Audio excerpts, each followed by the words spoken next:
एक सीमा नामी खातून पड़ोस मुल्क से अपने 4 बच्चों के साथ आ गई, अपने मुसलमान शोहर को छोड़कर यहाँ भारत के रहने वाले किसी सचिन से मोहब्बत करके और उससे निकाह कर लिया।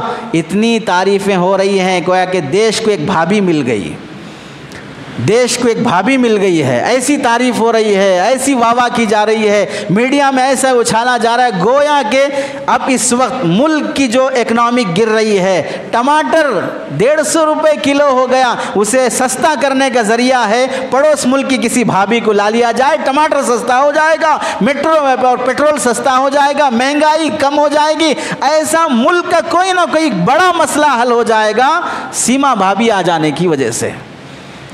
ऐसा सोचकर उछाला जा रहा है। क्या फ़ायदा होगा मुल्क का?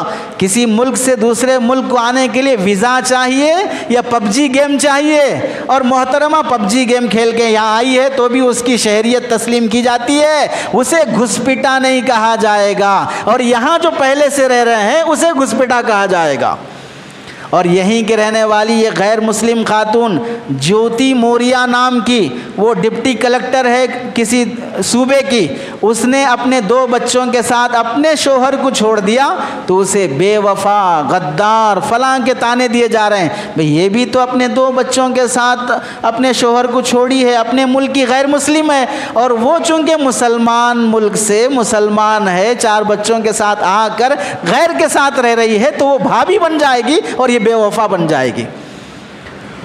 कैरेक्टर एक ही है लेकिन मज़हब अलग अलग है। इस वास्ते मज़हब की बुनियाद पर किसी को भाभी मान लेंगे और किसी को बेवफा बना देंगे।